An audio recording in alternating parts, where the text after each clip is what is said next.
Juventini. Welcome back to the All Juve Cast channel, where it's all Juve all the time. That's right. So if you're new here, like the video and subscribe to the channel. It's your one-stop shop for everything Juventus. Now, I'm Alberto. I'm going to bring you the news surrounding La Vecchia Signora to March 29th. So let's get right into it. Rodrigo De Paul. Rodrigo De Paul is yet again linked with Juventus and is on their radar. They are going to try to work out a loan plus option method to get him from Atletico Madrid. Now, Rodrigo De Paul, I was a big advocate for him coming to Juventus about a year ago when he was heavily linked and whatnot. And his salary is nice and low. I think he's a solid player. He could be an attacking midfielder.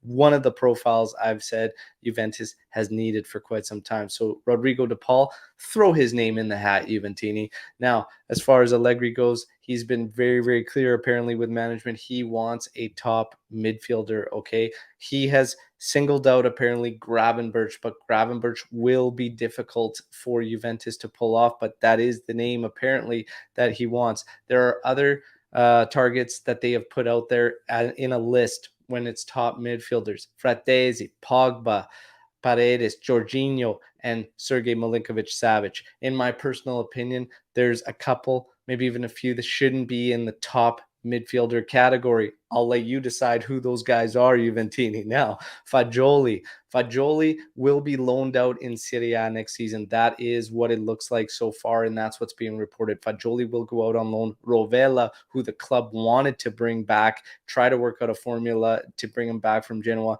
in January of the season, is expected to join the club next season. Okay, so Fagioli on loan, Rovella in with Juventus. Now, Pellegrini. Pellegrini will probably be heading away from Juventus next season. There are talks that he will be loaned out. If he's going to be loaned out after spending this season with Juventus, I think we can call it a wraps for him at Juve. Is that right? Is it wrong? What do you think, Juventini? I think he's at least worth keeping around to at least create a little bit of competition at that spot. You've got DeCilio that we're probably going to renew, that's got coverage. Max likes him as a depth option. He can play on the right, he can play on the left side, but again, if he's going to be splitting coverage on there, I still like keeping Luca Pellegrini around and letting him compete for that left back spot with whoever we bring in, because there are a number of targets for the left back position, which we went over in a video a couple days ago.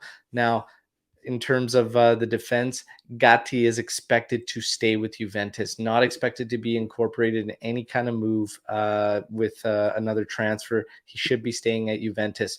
In terms of Rudiger, Juventus apparently are far ahead for Rudiger. So there you have it. Still, obviously, not a wraps, and still quite a bit of money there. I think they're kicking the tires, but there's just seeing if it's a real possibility, and it appears it could really be one. Of course, we have Chiellini that it is reported will most likely be over with Juventus this season. He might join the office staff immediately. Otherwise, he might go and play a season at MLS. So there you have it. North American Juventini. You might have a chance to check out Chiellini in action and make it a bit of a farewell tour in North America. So there you have it. Last but not least, Chiellini himself.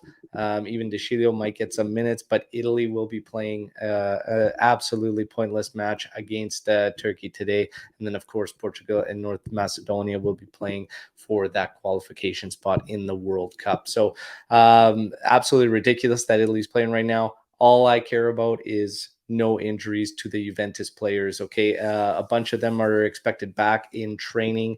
Of course, the ones involved with the Azzurri and then the Szczesny and whatnot, they will be back tomorrow, and then there will be a couple more coming back on Thursday. So we should have a couple days anyways to get the group back together and get ready for the Derby d'Italia against Inter coming up on Sunday. All right. And of course, I'll keep you in tune with all the news. Don't forget about Match Day Live coming up for that Derby d'Italia. We are going to be live, and we're going to have the boys at Cafe Juventus in Toronto. So if you're in Toronto, in the greater Toronto area, spots are limited now. We are almost full, as we're going to take over Cafe Juventus on Sunday, April 3rd for the Derby d'Italia. And the boys will be recording live from there and link up with us, as I'm going to do a watch along for that big Derby d'Italia as well. Okay, stay tuned, and we'll talk to you all real soon. Finoallafine, Forza Juve. Ciao.